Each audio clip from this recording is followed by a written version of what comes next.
আচ্ছা, 3 নম্বর যেটা সেটা হচ্ছে যদি শিকলে ইন এবং আইন অর্থাৎ দ্বিবন্ধন এবং 3 বন্ধন অসমান দূরত্বে থাকে তাহলে ইন এবং আইন এর মধ্যে যেটি কাছে হবে সেদিক থেকে নাম্বারিং করে যোগযোগে নাম্বারিং করতে হবে। যদি শিকলে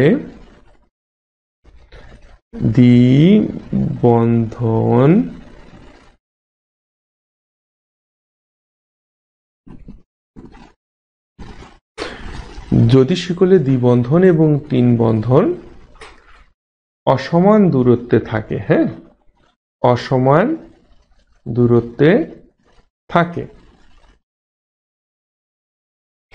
আর একটা বিষয় এখানে আমি লিখতে ভুলে গেছি, যদি শিকলে দ্বিবন্ধন এবং 3 বন্ধন সমান দূরত্বে থাকে, এটা হবে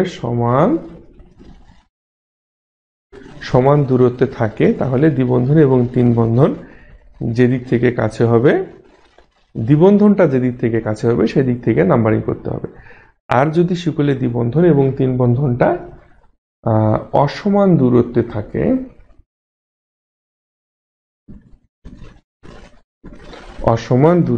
থাকে,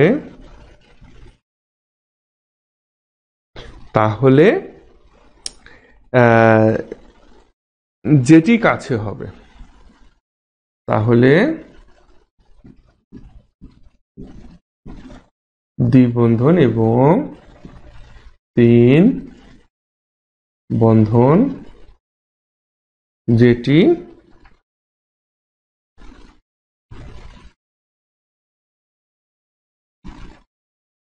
মূল শিকলের কাছে হবে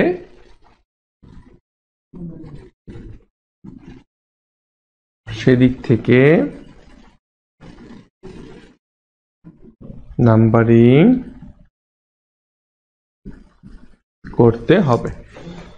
দেখো অ্যাকচুয়ালি এই যে নাম্বারিং যে প্রসেসগুলো, এই প্রসেসগুলো তোমাদের আরেকটু আমি রিপিট করি যাতে তোমাদের বুঝতে কোনো জায়গায় অসুবিধা না থাকে। তো প্রথমে আমরা দেখতে পাচ্ছি যে এটা আমাদের হচ্ছে একাধিক কার্যকরী মূলকযুক্ত জৈব যৌগের নামকরণ।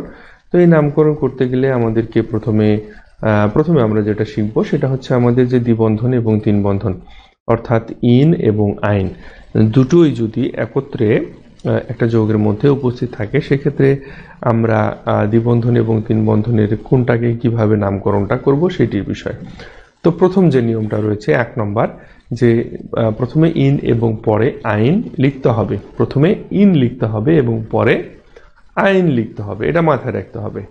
2 নম্বরটা হচ্ছে যদি শিকলে দ্বিবন্ধন এবং 3 বন্ধন অর্থাৎ ইন এবং আইন সমান দূরত্বে থাকে তাহলে দ্বিবন্ধনটা যেদিক থেকে কাছে হবে সেদিক থেকে আমাদেরকে নাম্বারিং করতে হবে। ওকে, আচ্ছা, এখন 3 নম্বরটা হচ্ছে আমাদের যদি শিকলে দ্বিবন্ধন এবং 3 বন্ধন অসমান দূরত্বে থাকে তাহলে দ্বিবন্ধন এবং 3 বন্ধন যেটি মূল শিকলের কাছে হবে সেদিক থেকে আমাদেরকে নাম্বারিং করতে হবে। এটি হচ্ছে আমাদের মূল বিষয়। তো এখন এই যে রুলসগুলো বা এই যে ফর্মুলাগুলো, এই ফর্মুলাগুলোর ইমপ্লিমেন্ট করব আমরা করব কিভাবে? আমরা এক্সাম্পল দিয়ে। আমরা বেশ কিছু এক্সাম্পল দেখব, যে এক্সাম্পলগুলো থেকে আমরা সহজেই বলতে পারবো যে এইভাবে নামকরণগুলো করতে হয়, তাই না? আচ্ছা, তাহলে আমরা দেখি আমাদের হচ্ছে H2C double bond CH bond CH2 bond CH2 bond C triple bond CH। দেখো এখানে উল্লেখ করার মতো দুটি বিষয় রয়েছে, সেটি হচ্ছে যে দ্বিবন্ধন এবং 3 বন্ধন। তো আমরা যেটি শিখলাম সেটি হচ্ছে যে দ্বিবন্ধন এবং 3 বন্ধনের অবস্থান যদি সমান দূরত্বে হয়, দেখো এদিক থেকেও আমাদের 1 নম্বর কার্বনে 3 বন্ধন, এদিক থেকেও 1 নম্বর কার্বনে আমাদের দ্বিবন্ধন। তো যদি সমান দূরত্বে হয় সেক্ষেত্রে দ্বিবন্ধনের দিক থেকে আমাদেরকে কি করতে হবে? নাম্বারিং করতে হবে, তাই না? এটি আমরা শিখেছি কিন্তু। তাহলে এই কার্বনটা হচ্ছে আমার 1 নম্বর কার্বন, এটা 2 নম্বর, এটা 3 নম্বর, এটা 4 নম্বর, এটা 5 নম্বর, এটা হচ্ছে আমাদের 6 নম্বর। তাহলে এখন এই নাম্বারিং করা পর্বটা শেষ। তারপরে আমরা যখন নামকরণে আসব তখন অবশ্যই আমরা শিখেছিলাম 1 নম্বর যে রুলস ছিল সেখানে বলা ছিল যে প্রথমে আমাদেরকে দ্বিবন্ধন লিখতে হবে, তারপরে আমাদেরকে 3 বন্ধন লিখতে হবে, তাই না? তো এই যে দ্বিবন্ধন আমাদের রয়েছে এখানে 1 নম্বর কার্বনে, তার পূর্বে আমাদেরকে আবার কি করতে হবে? তার পূর্বে আমাদেরকে মূল শিকলের যে কার্বন সংখ্যাটা রয়েছে সেটিকে উল্লেখ করতে হবে। এখানে মূল শিকলের কার্বন সংখ্যা কয়টা? 6টা। তার জন্য এখানে আমাদেরকে লিখতে হবে কি হেক্স। Hex 1 in. 1 ইন কেন? 1 নম্বর কার্বনে দ্বিবন্ধন। এরপরে 3 বন্ধন লিখতে হবে। 3 নম্বর কার্বনের 3 বন্ধনের অবস্থান 5 আইন। হেক্স 1 ইন 5 আইন। শেষ। এটি হচ্ছে আমাদের নাম। আচ্ছা, আমরা আরো একটা এক্সাম্পল দেখি। CH3 bond CH double bond CH bond CH2 bond C triple bond CH। দেখো এইখানে যে নিয়মটা রয়েছে এই নিয়ম অনুযায়ী আমরা কি বলতে পারি যে এই নিয়মে দেখতে পাচ্ছি আমরা যে এখানে দ্বিবন্ধন এবং 3 বন্ধন আছে বটে, কিন্তু দ্বিবন্ধন এবং 3 বন্ধনের অবস্থানটা কিন্তু এখানে অসমান দূরত্বে আছে, তাই না? তো যদি অসমান দূরত্বে থাকে তাহলে কি করতে হয়?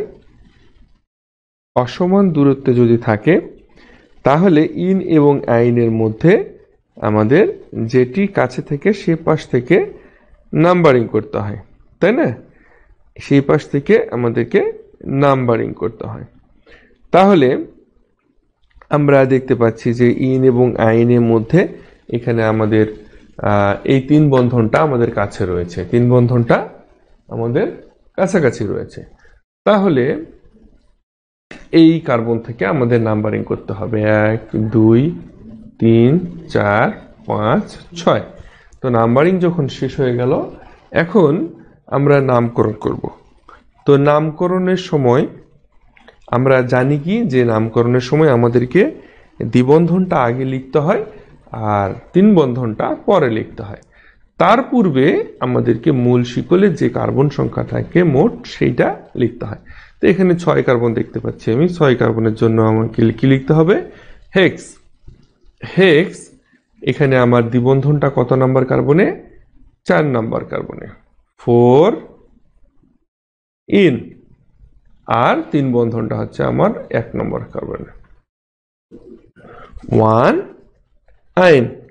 হেক্স 4 ইন 1 আইন।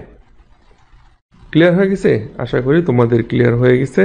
তো আমরা আরো এক্সাম্পল কিছু দেখি। আরো এক্সাম্পল আমরা দেখব, যেমন ধরো CH3 CH double bond CH bond CH2 bond C triple bond CH। ঠিক আছে, তো আমি কি ভুল লিখলাম?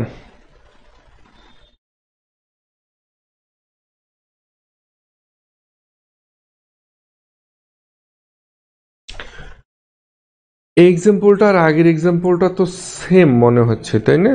ও হ্যাঁ, হেক্স 4 ইন 1 আইন। ঠিক আছে, এটা সেম। আচ্ছা সরি, আমার লিখতে ভুল হয়ে গেছে, আমি এটাকে একটু সংশোধন করে নিই। এটাকে আমি একটু সংশোধন করে নিই। CH triple bond C bond CH2 bond CH double bond CH2। দেখো এই যে এক্সাম্পলটা, এই এক্সাম্পলটাতে আমরা দেখতে পাচ্ছি দুইটা আমাদের কি আছে, দুইটা কার্যকরী মূলক, অর্থাৎ দ্বিবন্ধনে একটা, তিন বন্ধনে একটা। তো সেই ক্ষেত্রে আমরা নাম্বারিংটা করব কোন দিক থেকে? অবশ্যই আমরা নাম্বারিংটা করব দ্বিবন্ধন থেকে, তাই না? দ্বিবন্ধনটা যেদিক থেকে কাছে থাকবে, যেহেতু দ্বিবন্ধনের এবং তিন বন্ধনের অবস্থানটা এখানে সমান দূরত্ব, তাহলে এটা হচ্ছে আমার 1 নম্বর, এটা 2 নম্বর, এটা 3 নম্বর, 4 নম্বর, 5 নম্বর। এখন নামকরণের সময় আমাকে কি করতে হবে? মূল যে কার্বন সংখ্যা সেটাকে আগে লিখতে হবে। সেটাকে আগে লিখলে 5 কার্বনের জন্য আমাকে পেন্ট লিখতে হবে। আর এখানে দ্বিবন্ধন আছে আমার কত নম্বরে? 1 নম্বর কার্বনে পেন্ট 1 ইন, আর এই যে 4 নম্বর কার্বনে আছে আমার 3 বন্ধন, তাই না? তাহলে এখানে 4 আইন, এইটা লিখলে এই নামকরণগুলো আমার কমপ্লিট হয়ে যাবে। তো এখন এই যে মূল বিষয়টা, এর সঙ্গে তোমরা কিন্তু দেখা যাচ্ছে যদি এর সঙ্গে কোনো মিথাইল বা ইথাইল এরকম কোনো শাখা যুক্ত থাকে, তাহলে সেটার নামকরণটা সেভাবে করে দেবা, তাহলে হয়ে যাবে। আর এই দ্বিবন্ধন এবং তিন বন্ধনের যে ফাংশনগুলো আমরা শিখলাম, 3টা ফাংশন, এই ফাংশন 3টাকে অবশ্যই এই 3 ফর্মুলার মধ্যে রেখে যদি শাখা থাকে তাহলে শাখাগুলোকে, শাখার যে নিয়ম রয়েছে অ্যালফাবেটিক্যালি যেটা আগে পড়বে সেটাকে তোমরা আগে লিখবা। এখন 2টা শাখা থাক আর 3টা শাখা থাক, যতগুলো শাখাই থাক, ঠিক আছে? আচ্ছা, আমার মনে হয় যে তোমাদের এই নামকরণগুলো নিয়ে তেমন আর কারো কোনো প্রবলেম থাকার কথা না। আচ্ছা, ঠিক আছে, তাহলে মোটামুটি এই নামকরণগুলো নিয়ে আজকে এ পর্যন্তই। নেক্সট ক্লাসে আমরা আবার নেক্সট যে নামকরণগুলো রয়েছে সেগুলো নিয়ে আলোচনা করব। তো তোমরা সকলে ভালো থাকো, সুস্থ থাকো। আজকে এ পর্যন্তই। আগামী ক্লাসে তোমাদের সকলের সাথে আবার দেখা হবে। ধন্যবাদ সবাইকে।